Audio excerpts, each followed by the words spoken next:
Hello and welcome to the third episode of Our Place in Space, presented by the Astronomical Universe. In this series, we will discover our place in the cosmos and maybe learn just a little bit more about it. Today, we will talk about the closest planet to the Sun, Mercury. Not the poisonous liquid metal Mercury, but the planet Mercury.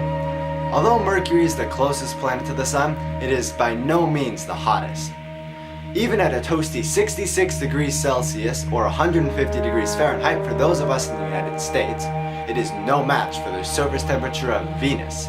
At about 460 degrees Celsius or 870 degrees Fahrenheit, Venus takes the cake for hot on the planet. During the day, the temperature on Mercury can reach above 800 degrees Fahrenheit or 430 degrees Celsius, but at night, the temperature can reach below negative 180 degrees Celsius or negative 300 degrees Fahrenheit.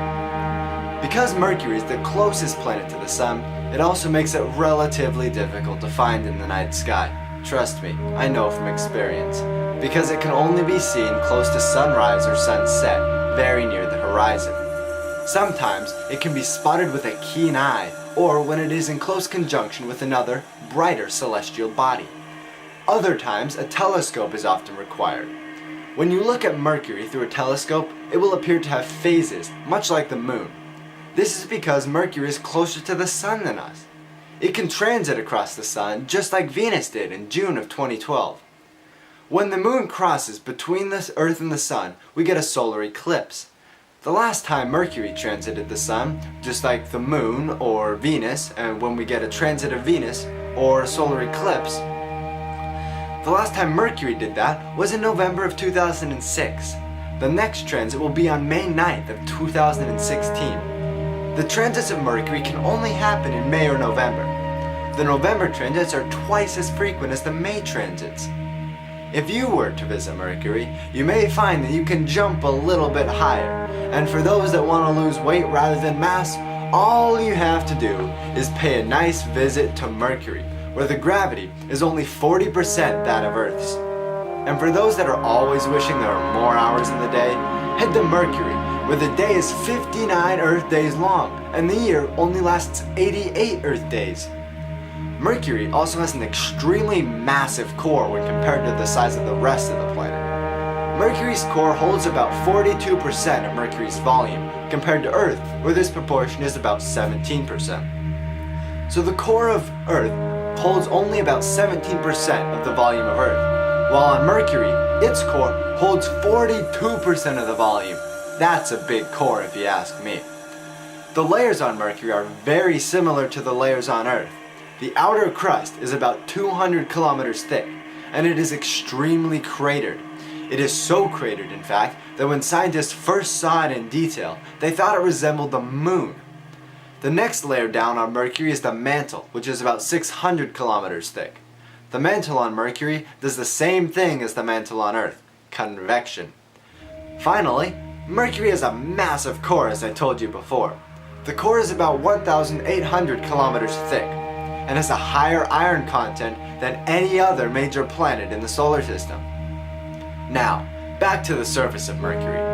Mercury has a very similar geology to that of the Moon. There are many mare-looking features on Mercury. Many craters on Mercury are named for famous people, but the crater names are limited only to deceased people. So that means I can't get one, and you can't get one, which is a big bummer. Since Mercury's gravity is so small, it is not enough to retain any sort of atmosphere, which also contributes to the extreme temperature swings on Mercury. We humans have sent 2 missions to Mercury so far. They were Mariner 10 in 1974 and Messenger in 2004. Each mission has extended our knowledge of the closest planet to the Sun immensely. Mariner 10 was the first mission launched for Mercury and used a gravitational tug from Venus in order to align its orbit to intersect Mercury. Mariner 10 was the first mission to use this gravitational slingshot effect in order to assist its approach to another planet. This also made Mariner 10 the first mission in history to visit multiple planets, both Venus and Mercury.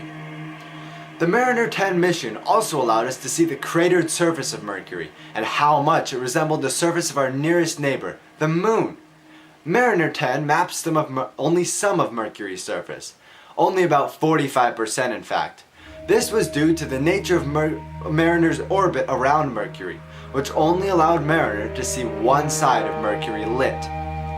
Mariner 10 is, unfortunately, now dead, and believed to still be orbiting the Sun and encountering Mercury every few months or so. The other mission that was launched for Mercury was Messenger, which was launched by NASA in 2004. Messenger stands for Mercury Surface Space Environment Geochemistry and Ranging. That's a long acronym, so we're going to stick to calling it Messenger. The Messenger mission allowed the rest of Mercury's surface to be mapped and imaged. Messenger's goal is to study Mercury and help solve some mysteries of Mercury. Unfortunately, when this episode is uploaded, Messenger is getting very near the end of its mission.